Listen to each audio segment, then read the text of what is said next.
Good morning, सुप्रभात, नमस्कार दोस्तों। ये है आपका अपना प्रिय आरजे आदि का शब्द मुंबईचा माणूस और आपके लिए लेकर आया है आपका मनपसंद प्रोग्राम पॉजिटिव कर्मा। आज है एपिसोड नंबर 233 233, दिन रविवार 27 दिसंबर। और दोस्तों ये प्रोग्राम मैं प्रसारित कर रहा हूँ नई दिल्ली से। मैं शुरुआत करता हूँ इस कार्यक्रम की कुछ इस प्रकार। परमात्मा बिना किसी कारण के ना दुख देता है और ना ही सुख।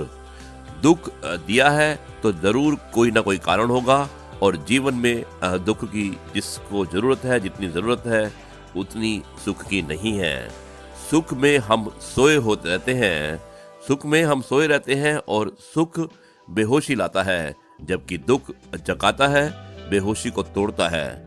दुख जागरण हो तो सुख निंदा। जीवन में इन दोनों पक्षों का सम्मान करना चाहिए, ना तो दुख का तिरस्कार हो और ना ही सुख का अत्यधिक सम्मान हो। जय श्री राधे कृष्णा। दोस्तों, उम्मीद और भरोसा कभी गलत नहीं होते, बस वे हम पर निर्भर करता है कि हमें किससे उम्मीद करनी चाहिए और किस पर भरोसा। संतुष्टता का फल प्रसन्नता है, और प्रसन्न चित्त रहने से प्रश्न समाप्त हो जाते हैं। जीवन में जो प्राप्तियां हुई हैं उन्हें याद कर सबका शुक्रिया अदा करें, क्योंकि जो आपको मिला है उसका आधा भी बहुतों को नहीं मिला है। स्वयं से, साथियों से, प्राप्तियों से, परमात्मा से संतुष्ट रहें। आरजे आदि का शब्द मुंबईचा माणूस। दोस्तों, इस दुनिया में वही इंसान सबसे ज्यादा मजबूत है जिसका दिल भी टूटा हो, ख्वाब भी टूटे हो, अपने भी रूठे हो और फिर भी कहे मैं ठीक हूं। सुप्रभात दोस्तों। जब मन कमजोर होता है तो परिस्थितियां समस्या बन जाती हैं, और जब मन स्थिर होता है तो परिस्थितियां चुनौती बन जाती है। जब मन मजबूत होता है तो परिस्थितियां अवसर बन जाती हैं। दोस्तों, दरगाह बन जाती है वो आम सी दहलीजें, जहां झुककर एक बार सजदा कर लेते हैं हम आपका। जय साईं नाथ। दोस्तों, ये शिकायतें नहीं तजुर्बा है कि कदर करने वालों की कोई कदर नहीं करता। हवा में ताश का महल नहीं बनता, रोने से बिगड़ा मुकद्दर नहीं बनता। दुनिया जीतने का हौसला रखे दोस्त, एक जीत में कोई सिकंदर नहीं बनता। यह है आपका अपना प्रिय आरजे आदि का शब्द मुंबईचा माणूस। दोस्तों, आज रविवार है और 27 दिसंबर आज राष्ट्रीय फ्रूट केक दिवस के रूप में मनाया जाता है पूरे अमेरिका में। हर साल 27 दिसंबर को युवा और बूढ़े फलों के शौकीन होने के कारण शौकीनों के द्वारा राष्ट्रीय फ्रूट केक दिवस मनाया जाता है। 16वीं शताब्दी में फलों को अधिक सस्ती और सुलभ बनाने में दो उपलब्धियां का साथ रहा है। सबसे पहले अमेरिकी उपनिवेश यानी कि अमेरिकन कॉलोनियल्स से चीनी प्रचुर मात्रा में प्राप्त हुई। दूसरा यह पता चला कि चीनी की उच्च सांद्रता यानी कि हाई कंसंट्रेशन फलों को संरक्षित कर सकती है। इन दो क्रियाओं के परिणाम स्वरूप अतिरिक्त कैंडिड फल यानी कि फ्रूट प्राप्त हुए। दोस्तों, इसीलिए इसे नेशनल फ्रूट केक दिवस मनाया जाता है। आरजे आदि का शब्द मुंबईचा माणूस, एपिसोड नंबर 233। दोस्तों, अब मैं थोड़ा सा माहौल को बदलता हूँ और एक कविता सुनाता हूँ। बहुत अच्छी कविता है। एक पिता और इसके साथ में उसके पुत्र के बीच वार्तालाप है, और ये कविता के रूप में बताई गई है, और मुझे उम्मीद है कि ये कविता आपको जरूर पसंद आएगी। आरजे आदि का शब्द मुंबईचा माणूस। मेरे कंधे पे बैठा मेरा बेटा जब मेरे कंधे पे खड़ा हो गया। मेरे कंधे पे बैठा मेरा बेटा जब मेरे कंधे पे खड़ा हो गया, मुझसे कहने लगा देखो पापा मैं तुमसे बड़ा हो गया। मुझसे कहने लगा कि पापा मैं तुमसे बड़ा हो गया। मैंने कहा बेटा इस खूबसूरत गलत फहमी में भले जकड़े रहना, बेटा इस खूबसूरत गलत फहमी में भले जकड़े रहना, मगर मेरा हाथ पकड़े रहना। जिस दिन मेरा हाथ छूट जाएगा बेटा तेरा रंगीन सपना भी टूट जाएगा। दुनिया वास्तव में उतनी हंसी नहीं है, दुनिया वास्तव में उतनी हंसी नहीं है। देख तेरे पांव तले जमीन नहीं है। मैं तो बाप हूं बेटा, मैं तो बाप हूं बेटा, खुश हो जाऊंगा।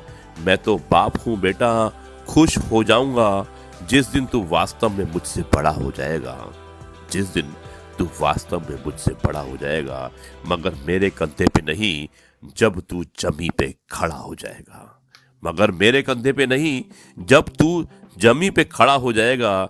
मैं ये बाप तो अपना सब कुछ तुझे दे जाएगा, ये बाप तो अपना सब कुछ तुझे दे जाएगा और अंत में तेरे कंधे पे दुनिया से चला जाएगा। दोस्तों, कितना खूबसूरत लिखा है कि ये बाप तो अपना सब कुछ तुझे दे जाएगा और अंत में तेरे कंधे पे दुनिया में चला जाएगा, फिर मेरी तरह तू भी अकेला पड़ जाएगा। ये बाप तो अपना सब कुछ तुझे दे जाएगा और अंत में तेरे कंधे पे दुनिया से चला जाएगा, फिर मेरी तरह तू भी अकेला पड़ा जाएगा, फिर मेरी तरह तू भी अकेला पड़ जाएगा और यही किस्सा अपने बेटे को सुनाएगा। दोस्तों, कितना अच्छा वार्तालाप था इस कविता के माध्यम से, और पिता और पुत्र के बीच का ये वार्तालाप बहुत ही संवेदनशील, बहुत ही मार्मिक कविता थी और मुझे उम्मीद है कि ये कविता आपको पसंद आई होगी। यह है आपका अपना प्रिय आरजे आदि कश्यप, मुंबईचा मानूस, और आपके लिए लेकर आया है आपका मनपसंद प्रोग्राम पॉजिटिव कर्मा। मिलता हूँ एक छोटे से ब्रेक के बाद में और आपको सुनाऊंगा एक बहुत अच्छी सी कहानी। जाइएगा।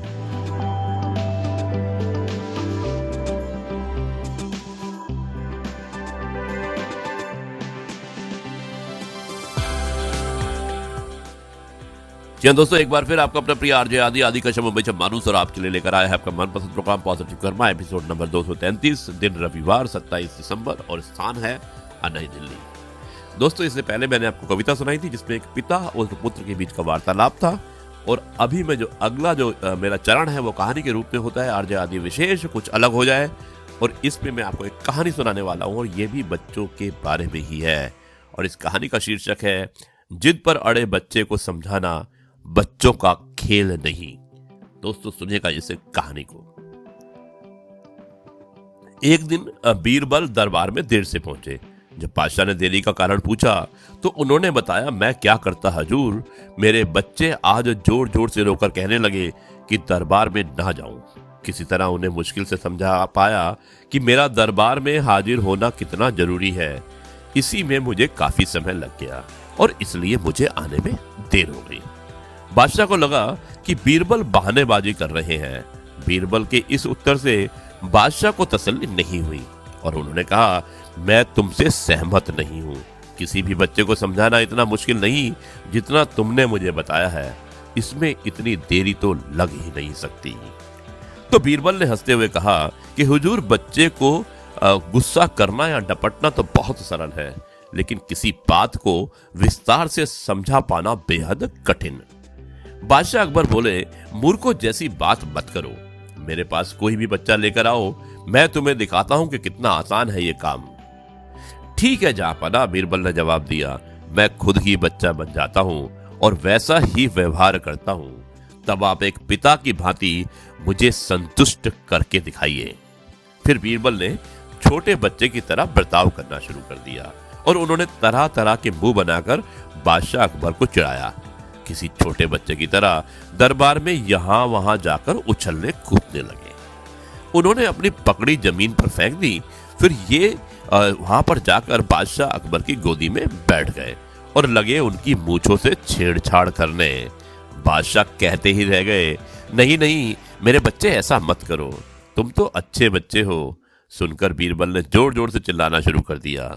तब बादशाह अकबर ने कुछ मिठाइयां लाने का आदेश दिया, लेकिन बीरबल जोर जोर से चिल्लाते ही रहे। अब बादशाह परेशान हो गए, लेकिन उन्होंने धैर्य रखा। वो बोले, बेटा खिलौने से खेलोगे? देखो कितने सुंदर खिलौने हैं। बीरबल रोता हुआ बोला, नहीं नहीं मैं तो गन्ना खाऊंगा। बादशाह अकबर मुस्कुराए और गन्ना लाने का आदेश दिया। थोड़ी देर में एक सैनिक कुछ गन्ने लेकर आ गया, लेकिन बीरबल का रोना नहीं थमा। वे बोले, मुझे बड़ा गन्ना नहीं चाहिए, मुझे तो इसके छोटे छोटे टुकड़े करके दो। बादशाह अकबर ने एक सैनिक को बुलाकर एक गन्ने के छोटे छोटे टुकड़े कर दिए। ये देखकर बीरबल और जोर से रोते हुए बोला, नहीं, सैनिक गन्ना नहीं काटेगा, आप खुद काटेंगे इसे। अब बादशाह का मिजाज बिगड़ गया, लेकिन उनके पास गन्ना काटने के अलावा और कोई चारा नहीं था। और करते भी क्या, खुद अपने ही बिछाए हुए जाल में फंस गए थे बादशाह बीरबल अकबर। गन्ने के टुकड़े करने के बाद उन्हें बीरबल के सामने रखते हुए बोले अकबर, लो इसे खा लो बेटा। अब बीरबल ने बच्चे की भांति मचलते हुए कहा, नहीं, मैं तो पूरा गन्ना ही खाऊंगा।